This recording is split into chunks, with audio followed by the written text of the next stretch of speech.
Welcome to Conversations with a Wounded Healer. I'm your host, Sarah Bueno. I'm a psychotherapist, teacher, consultant, and most importantly, a wounded healer living and working in Chicago, Illinois. On this show, I interview folks in a variety of healing professions, and we discuss the intersectional journey of healing self while caring for others. We're not just focused on individual healing, but also healing on the collective level from white supremacy, late-stage capitalism, and the patriarchy. Thanks for joining us.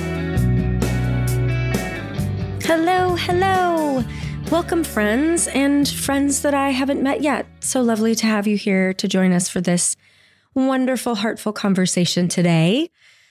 Before we get to the conversation, I just wanted to let folks know that if you appreciate the podcast, which I sure hope you do if you're listening and you don't appreciate it, then why are you here? You're wasting your time.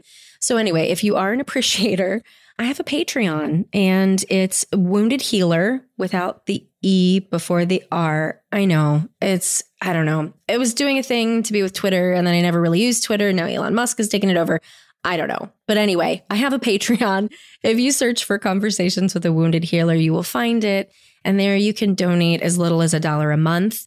And anything that you're willing to contribute, even if it's just good vibes, I'm into that. But if you've got a little bit of cash to spare, it's highly appreciated because podcasts cost money, y'all. It's a thing. Capitalism. Here we are. Anyway, speaking of capitalism, kind of, sort of, something I wanted to talk about a little bit before we get to our guest today is I've mentioned before that I am a professor at a local university and been teaching for 6 years, something like that now. So not for a terribly long time, but long enough to have a good enough experience. And I don't know, just something I'm noticing more of lately that just makes me really sad is I've been hearing a lot about students struggling in their internships and struggling because the expectations that some of the internships are putting on them are like not right?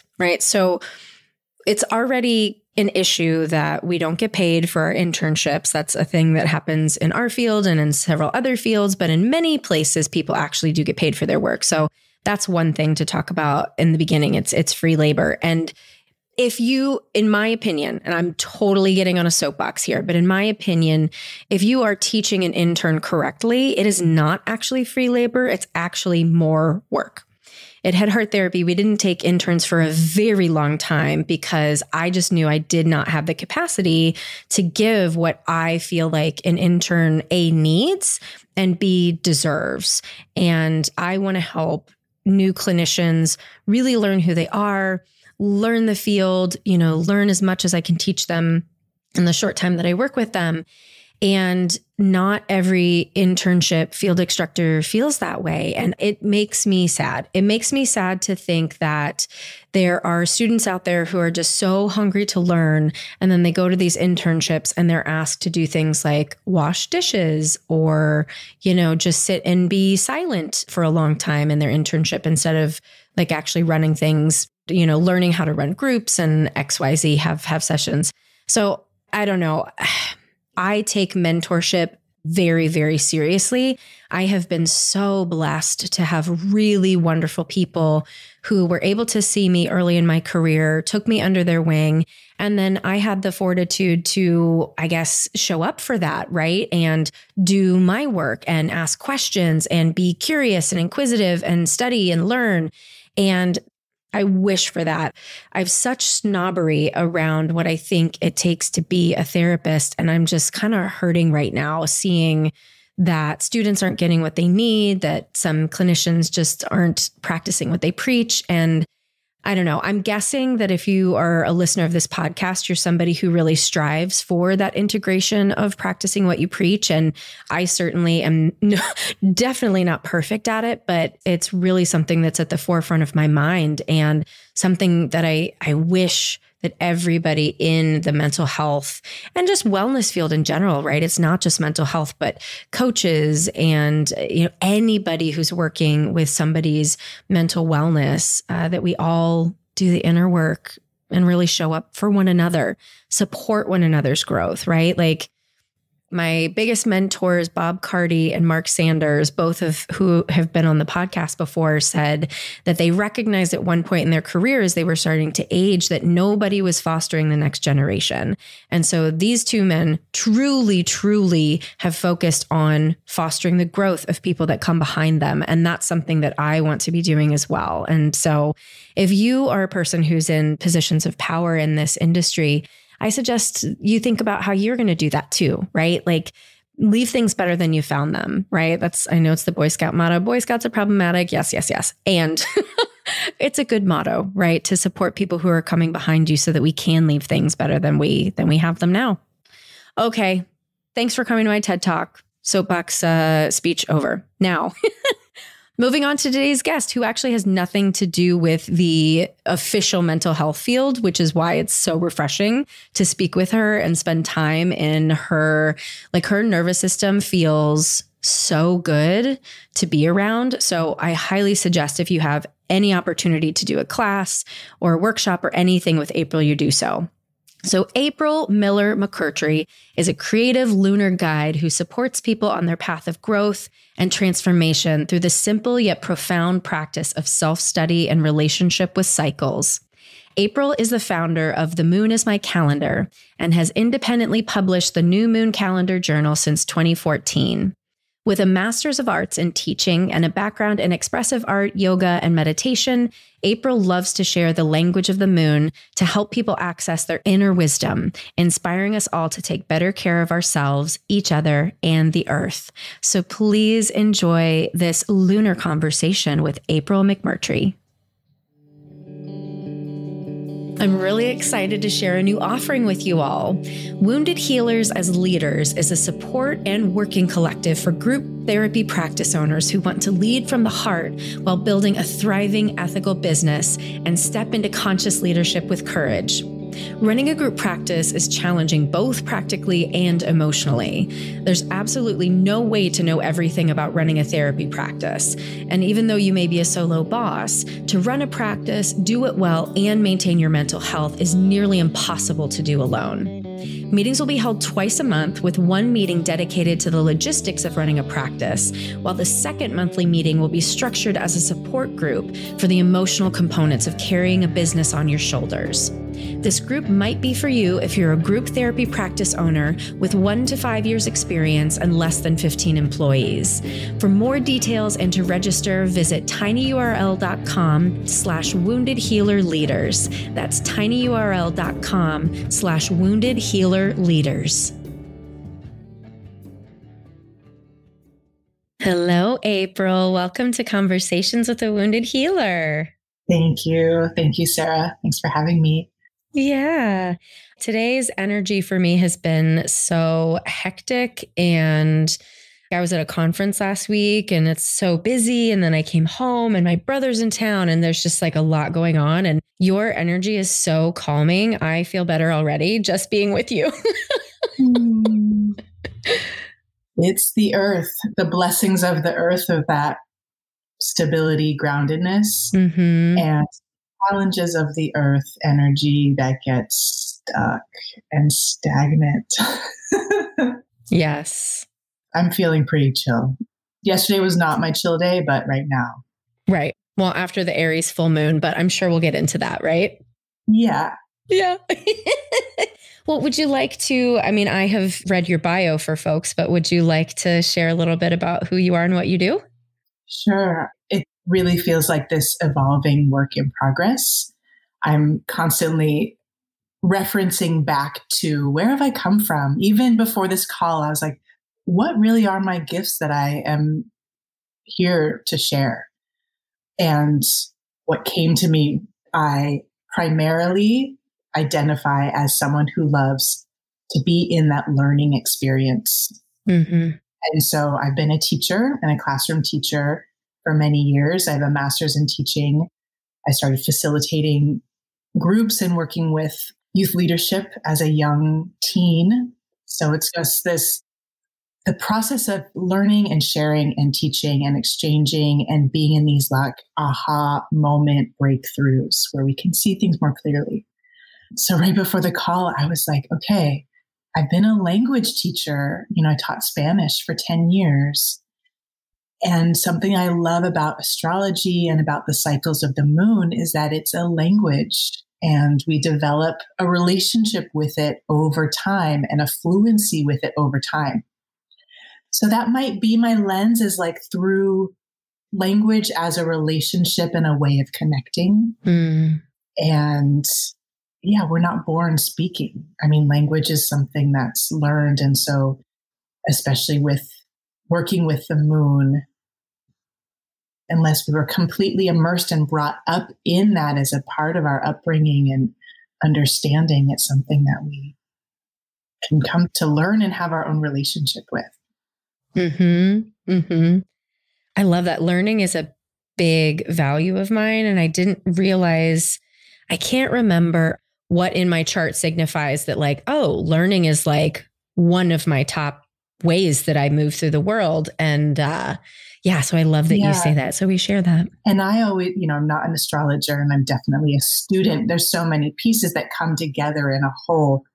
The complexity of each of us, astrology gives us a lens to look at some of that complexity and have language to talk about it.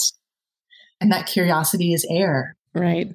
Energetically, right? The elemental way we can understand ourselves through the elements. As I opened up with Earth, I have an Earth sun and an Earth moon. And so understanding Earth is important to understanding myself. Air is that communication and the mind and the curiosity and how we understand how air moves in our life, the needs of air for each of us. Well, I'm Aquarius sun and Libra rising. So yeah, there you go. Air, and then Aries moon, fire. Yeah. Well, just to let folks know, so I found you via a former therapist of mine, Susan Lipschutz, who was also on the podcast right at the very beginning. And I took your Know Your Venus course. I don't even remember, like, something had come up in my life in general where I was like attracted to Venus and was like, oh, I'm going to work with Venus a little bit. And then your course popped up and I was like, hello, lover, like, let's do this. And it was the sweetest.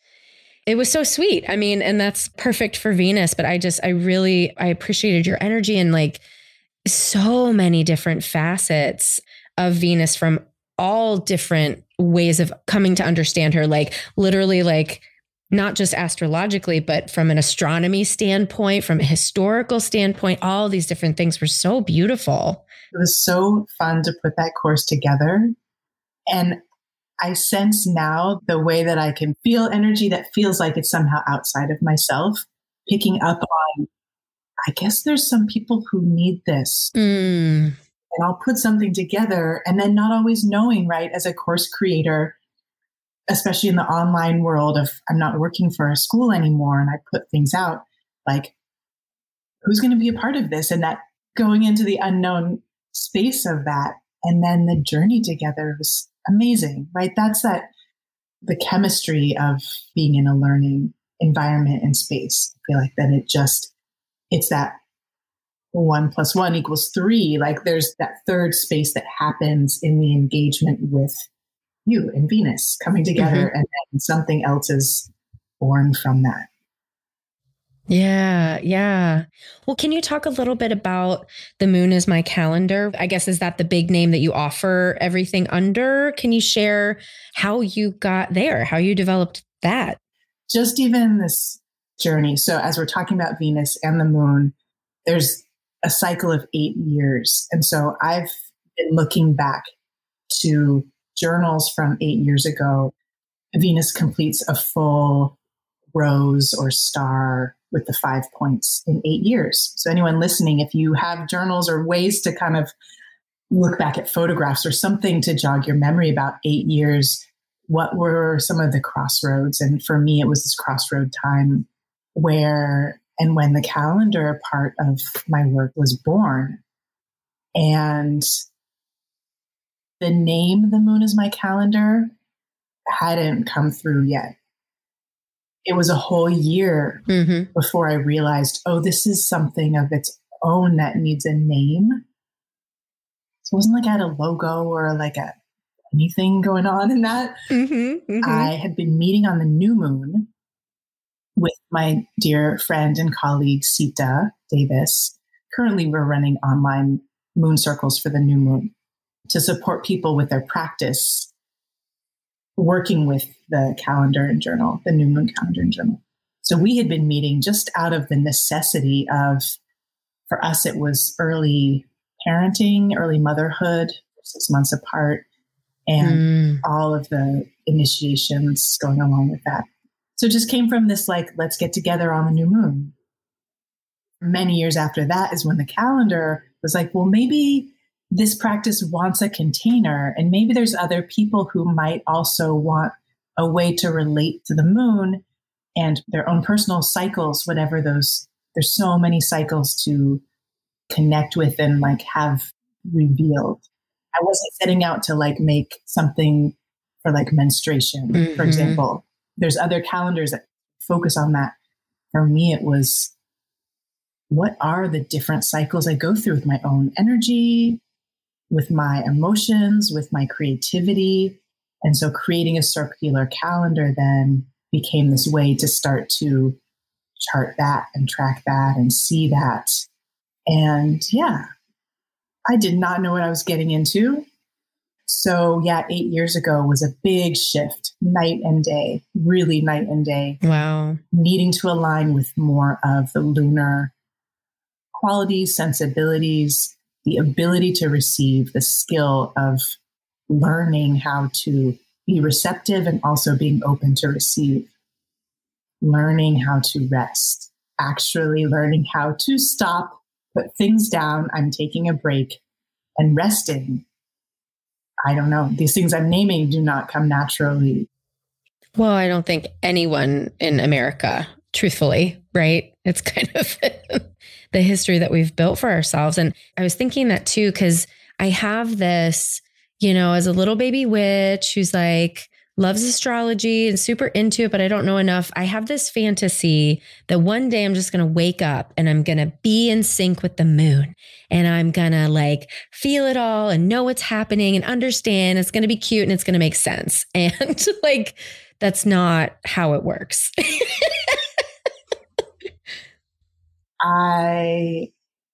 Just to speak to the being in sync with the moon, I'm like, it's already happening. And so it's happening. It's happening. And so what are the layers that are keeping us from like seeing what's happening? Or really a lot of it is like what's in alignment and what's out of alignment, and creating this tool. And for me, then it's 8 years of tracking daily. What is my energy? Like some of the basic things, really, how much did I sleep last night? Like some of just the very, very basics for like functioning and moving from a place of exhaustion to feeling more like, wow, I have energy and I know what to do to regulate my own energy when I feel like I'm starting to tip into overdoing, overgiving, over whatevering, and how to course correct before getting sick. Yeah. That was the pattern. And that's kind of the pattern, like you said, what we've set up in this society of like, yeah, you're rewarded for running yourself into the ground and all the structures that are in place to keep that happening, so that the only break people get is getting sick. And even then it's not a break, it's a burden. And right. So working more with the moon and almost like grounding that energy, like how can I ground that energy of the moon in my life so that I'm not running on empty fumes, and learning what that frequency feels like the lunar. Yeah. I'm familiar with the solar. Go, be outward, like compete, and all of the solar isn't necessarily competition. It can turn into that. But it is a kind of a be visible, be on. Venus has another frequency and vibration that's unique. So yeah, this relationship, like you said, waking up one day and like, oh, click. Like, I think there are so many ahas. And I thought, oh, I'll figure out this moon cycle thing and then I'll just like repeat or something like. Yeah. The cycles repeat, but it's never the same. And there's always some wisdom that's there ready. Like when we're available, then it reveals itself. While Wounded Healers as Leaders is focused on group practice owners, Wounded Healer virtual groups are for individual mental health practitioners. I'll be offering our third round of Wounded Healer virtual groups starting February 2023. In our lifetime, it's never been more challenging to be a mental health professional. And as Wounded Healers, we are called to attend to our own recovery and transformation in order to support the healing of others. Just listen to what past participants have shared about what made this group special to them. The community, the individual members, and the group as a whole, the dedicated, intentional time to come together and connect in an authentic way. The group sharing and the chakra teachings, Sarah's humor and support. Feeling less alone in some of the professional struggles I'm feeling. The community aspect. It's great to be with others in the industry and receive their feedback and support. Wounded Healers virtual groups will meet for 8 weeks, Monday evenings on Zoom starting February 6, 2023. For pricing and information and to register, visit www.tinyurl.com/woundedhealersvg-3. That's tinyurl.com/woundedhealersvg-3.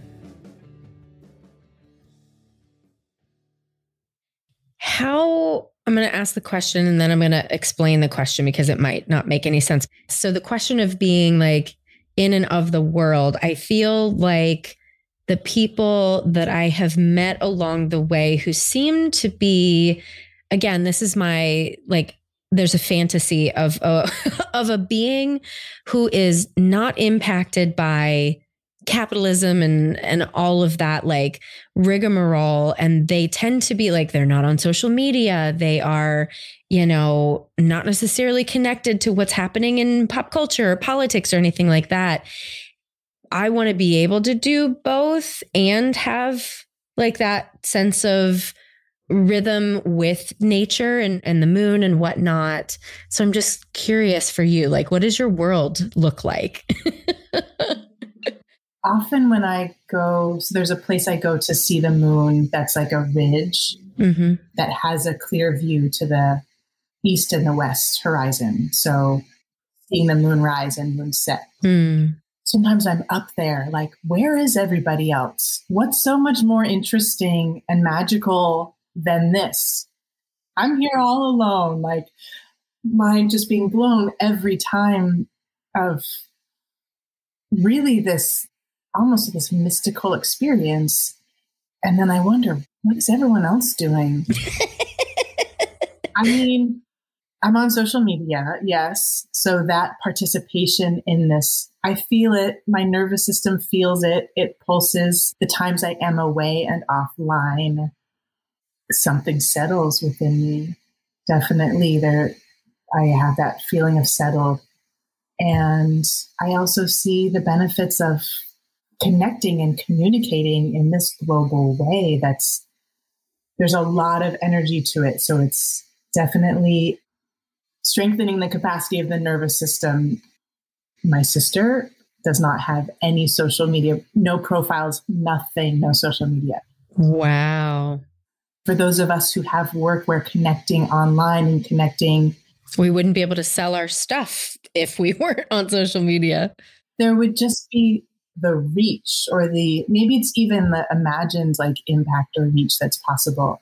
It feels like putting this pebble out in this pond of Instagram, like, this pebble here and see what happens to the ripples. My parents don't either.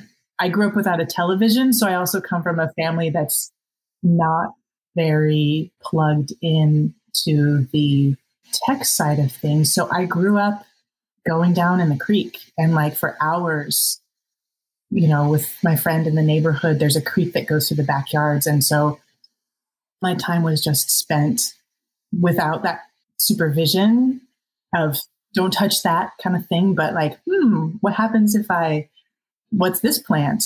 That curiosity that nature, I think, awakens in children. Where did you grow up? I'm in Northern California in the Bay Area. Okay.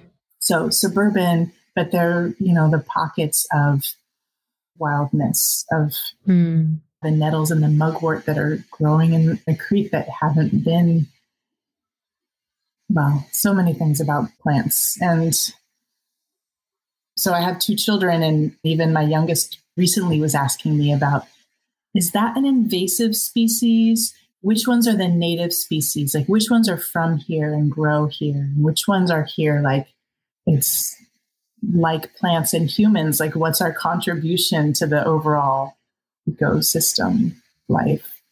I think about that a lot. So yeah, my day-to-day life, like a lot of it revolves around my children and my family. And I live close to my grandmother, who's 95, and my parents. Wow. And so I have a very kind of daily connection with 3 generations of my family and my kids. Right? That's 4. They're 4 then. Yeah.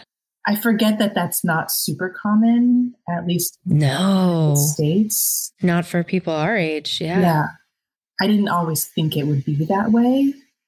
And so there was like a surrendering to that at a certain point, actually right around the time I started the calendar, kind of a surrendering of, I'm back in the town I grew up in that I was not going to come back to. Really? Oh, I want to hear about that. It's the thing that, like, the never say never part of, I'm going to be, I'll be living abroad in Latin America, maybe 6 months here, 6 months there, more nomadic. I think that was my younger spirit still in me, but I, before having kids, was able to follow that very spontaneous nature.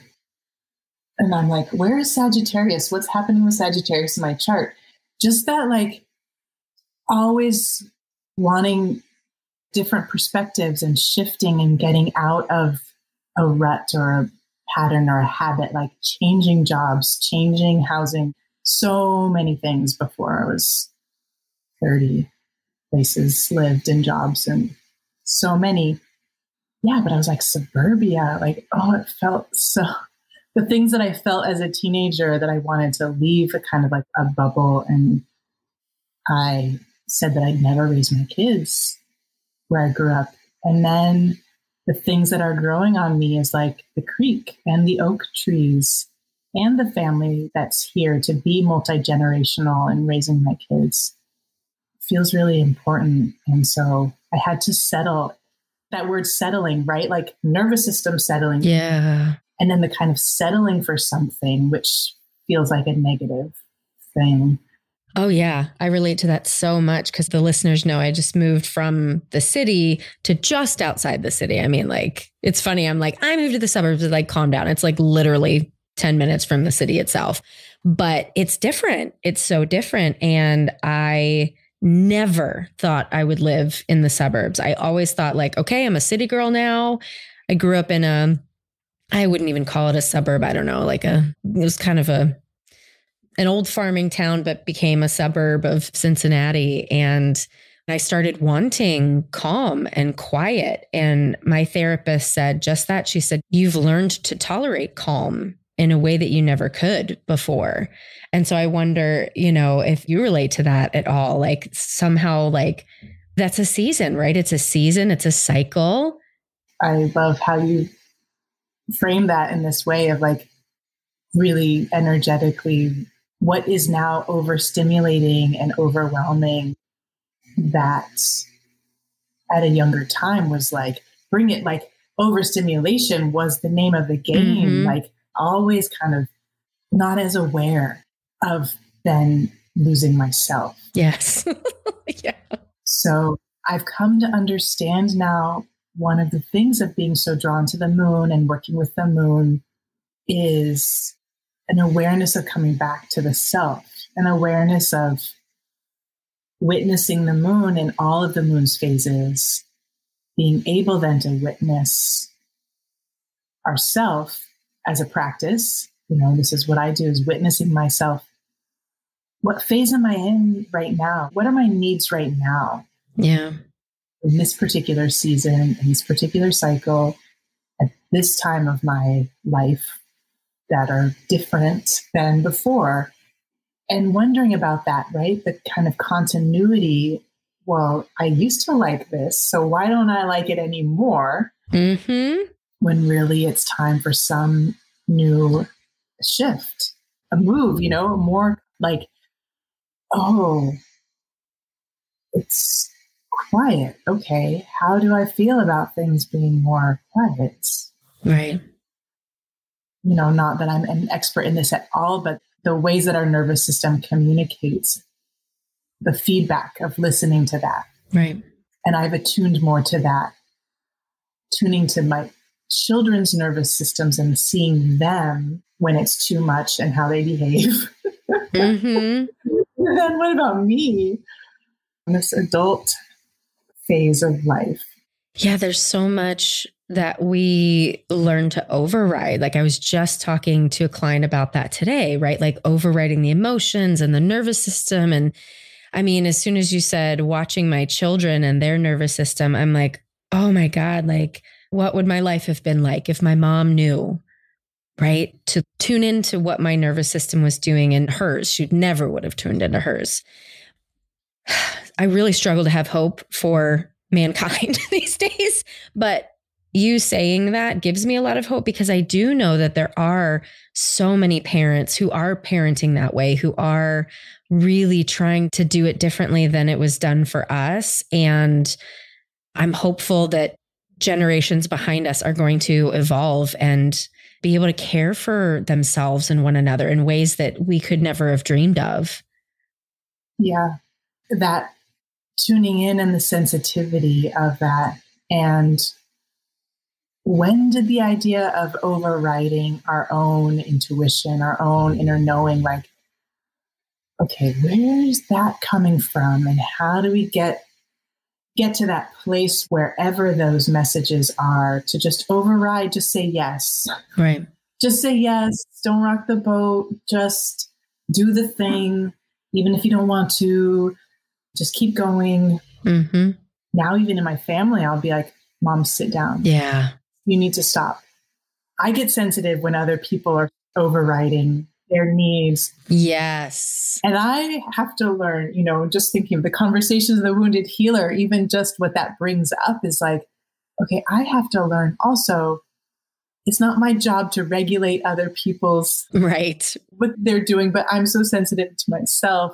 I feel better when whoever it is more regulated and not overriding. So my hope with some of what I share with the moon is my calendar. There's actually one of the things that I created for myself and then have it available is like a little meditation. It's not a meditation where you think of like sit quietly and close your eyes and imagine blah, blah.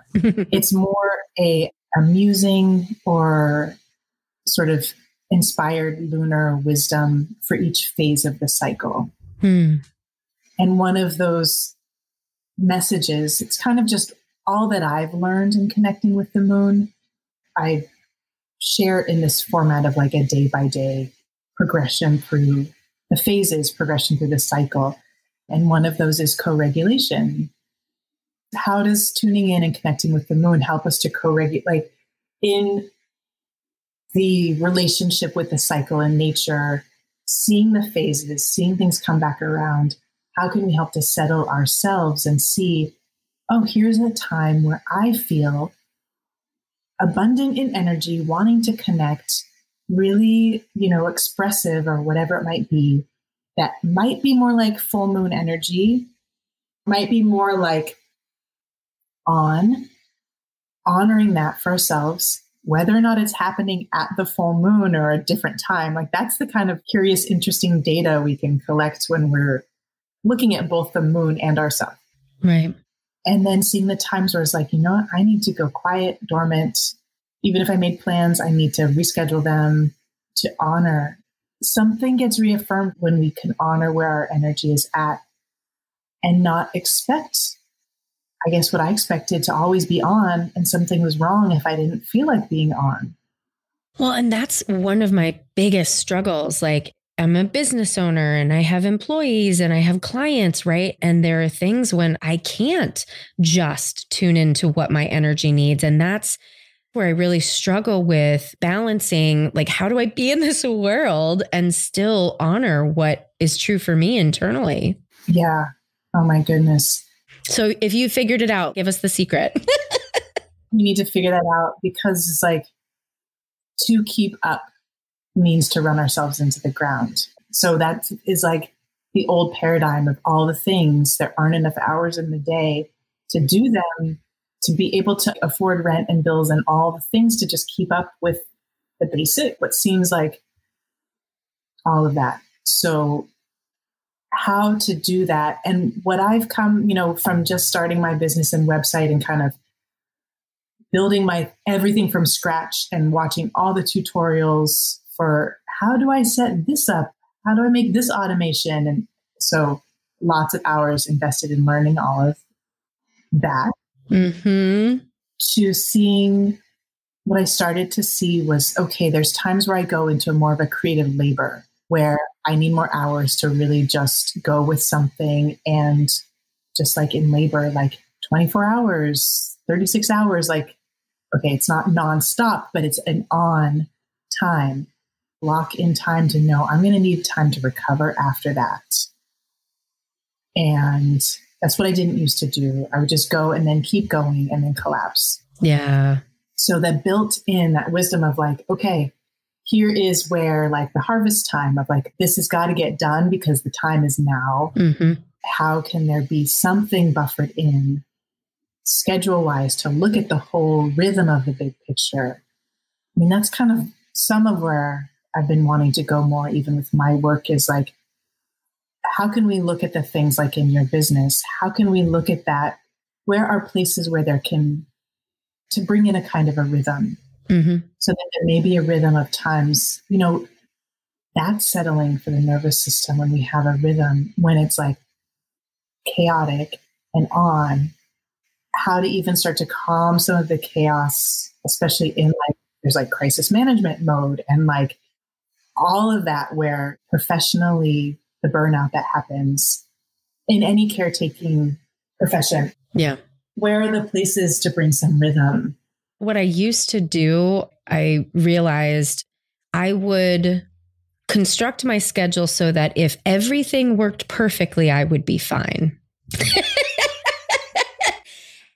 And I couldn't understand why I always felt crazy, because nothing ever worked perfectly. So I was never fine. And it wasn't until like I ended up going to a trauma treatment program and realized like, oh, like this workaholism is killing me.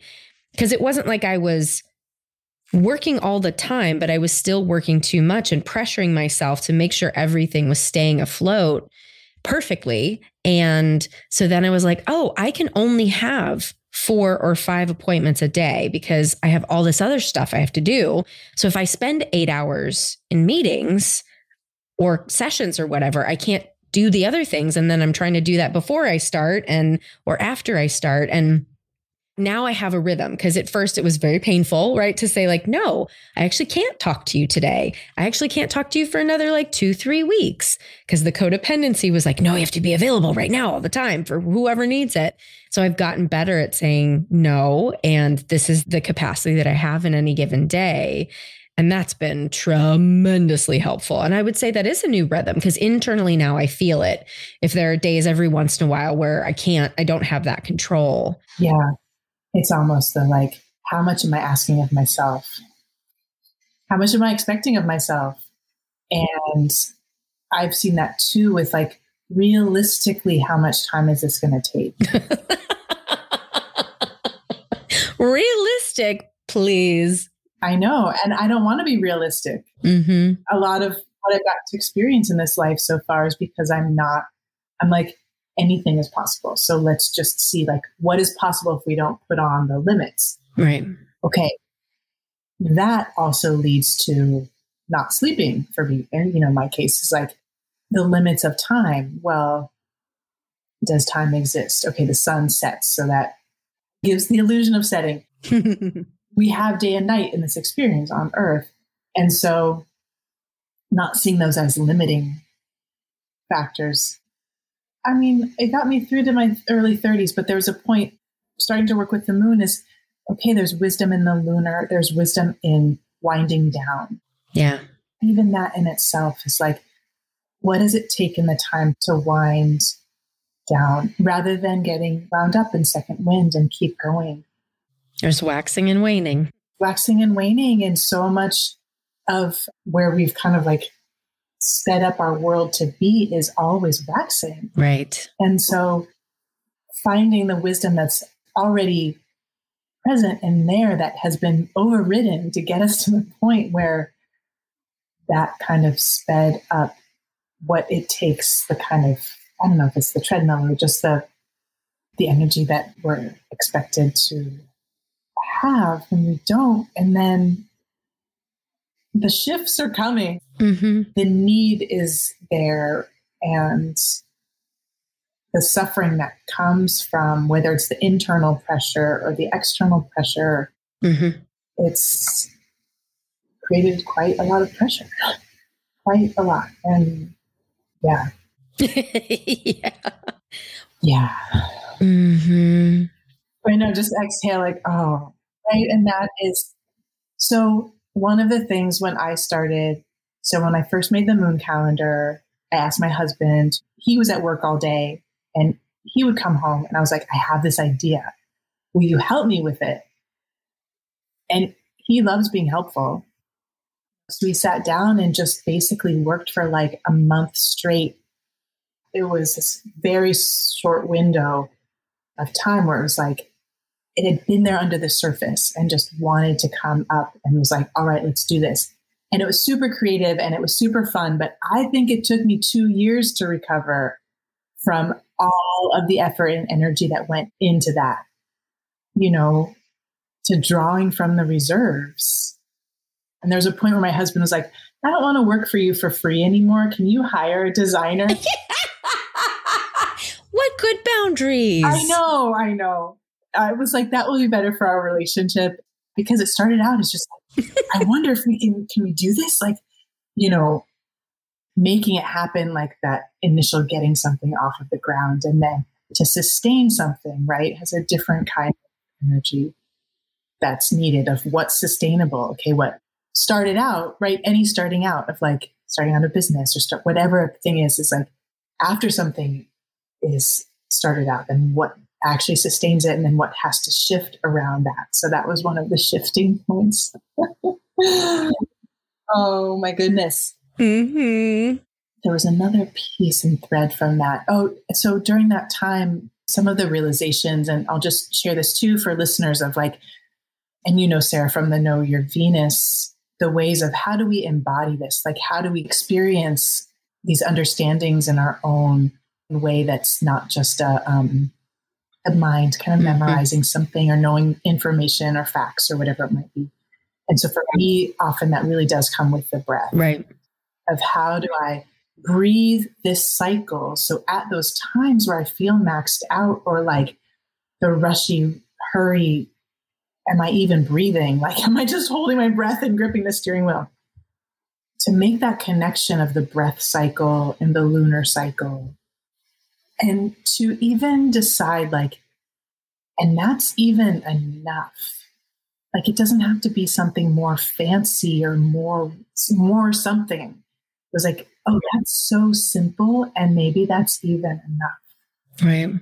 So if you'd like, I could lead you, and for folks who are listening, if they're in a place to kind of just breathe with the moon and feel what it might feel like. Yeah.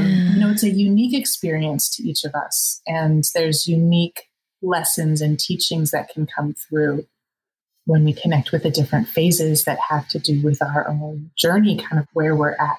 Yeah, I'd love that. Yeah, I'm going to mute myself and just let you go. Okay.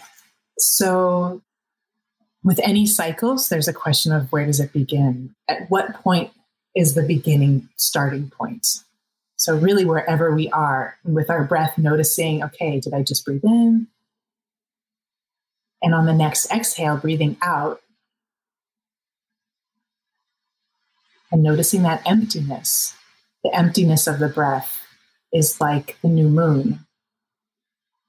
That stillness, the dark, the void. And with the inhale is like that waxing and the growing of light. and expanding as the breath comes in of the body in all directions, filling up, and that full breath like the full moon, feeling what that fullness feels like, that peak. And whenever you're ready, beginning that exhale to release. And that letting go of the breath is the waning of the cycle. It's the season of fall. It's the leaves from the trees, and the shedding, the releasing, and that coming back around. The end of the exhale before the next new breath begins. And so one phase leads into the next, and that experience of waxing and growing and filling up is almost like what am I saying yes to? What am I letting in? What's my capacity when I reach fullness at the full moon? And at that point, what do I need to let go of and release and exhale, and really inviting some of that surrender? We need the exhale before beginning, creating that space before beginning again. And then one layer to bring in, it helps me sometimes, is remembering if you want to bring your right palm and your left palm together. And in yogic anatomy, the right channel or side of the body is the solar energy, almost like that sympathetic nervous system of when we're on. And the left side is the lunar, the receptive and parasympathetic, the kind of rest and digest. And so when we bring our hands together in the symbolic way of at the new moon, when the sun and the moon come together in that same part of the sky. And I'll say, when I started working with the moon, I didn't know why the moon was new. I didn't know why. Why can't I see the moon? Where is the moon actually at the new moon? Is it just like, what's happening? And really what's happening is the moon is in front of the sun. And so all we can see is the sun. It's this moment of union, of reset. So at the exhale with the palms together, just reminding ourselves of what am I in union with? And that can be an intention. It could be a particular word or mantra or something that reminds you of your essence. And so the new moon, that special time of that liminal space between cycles.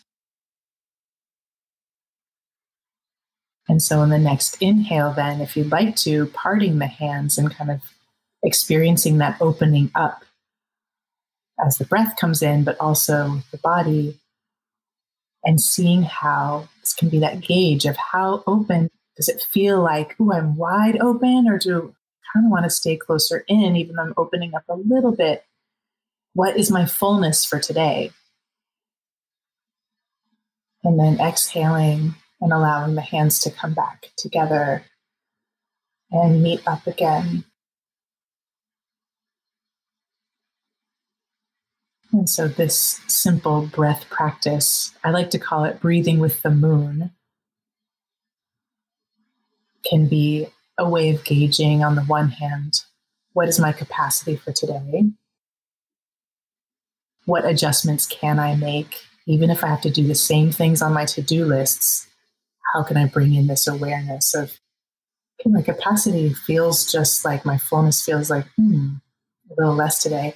Or the days where it's like, I'm just so full, wide open. And how do we distribute then our energy in different ways? And when we breathe and kind of co-regulate in this way of, oh, my breath, and I'm like this cycle and me are the same processes happening of expansion and contraction. That's the most micro level of the breath to the larger cycles of day and night and lunar cycle and seasonal cycle. It's kind of the most essential experience, is something the breath can offer us. That was delicious. Yay, I know. This is already within me. I already know this here. Yeah. Thank you so much. Yeah, my pleasure. And if people liked that, I know that you have a lot of offerings around meditations, and I can't remember what you called it, but tracking the phases of the moon. You released different recordings, or not for phases, but for what sign they were in. For the zodiac sign is the lunar zodiac series. Mm-hmm. To hear a little short recording of what is the energy of Aries when the moon is in Aries, as a way to kind of tune in and feel into that.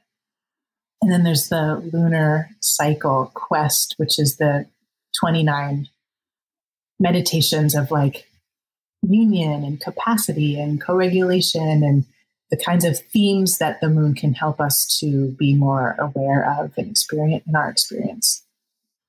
Yeah, somehow there's only one of me and there's like 100 things that I want to teach all simultaneously. I know. But yeah, the monthly moon circles and just working with the calendar for people who want a space to track their experience that is very like a snapshot. I have other journals for pages and pages of things, but this is like the new moon calendar journal just has like a space for each phase, right? Each day, but each phase of the cycle to start to just take note each day of something. And many other things. So the 2023 calendars are on pre-order. Whatever's happening is usually on the website. And that is themoonismycalendar.com. Yep. And on Instagram too. I like sharing. When I can see it as a creative outlet. Yeah. I turned off all my like checking the numbers of how many likes there are because I approach it as a creative outlet and sharing what wants to come through. Mm-hmm. Yeah. Which is what we did today. Yes, this is what wanted to come through. Yeah. So lovely. I didn't even ask you the wounded healer question. Do you want to comment on that briefly? Like, how do you feel about the term wounded healer? Sure. My mind goes to Chiron just because of that being the archetype of that energy named in a particular way in astrology. But where I'm at in the journey is like, oh, my job isn't to heal anybody else. My business is not to relieve discomfort or pain for somebody else, to have that as my primary concern or orientation outward.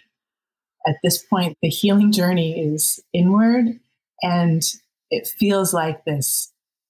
When the wounds become revealed or visible or clear, almost like the origin point, when those are identified, I feel like right now in my own journey, the shift that's possible to see, oh, I mean, I was writing all the stuff in my journal before our call too. It was like, oh, who told me that I was responsible for taking away someone else's pain?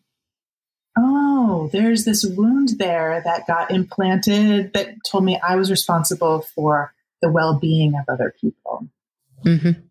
So when I hear wounded healer, I think about those parts of like the parts of me that are in the process of, I would feel like being revealed, making themselves known, and then being able to say, this is not actually me and my essence. And this story came through from somewhere else.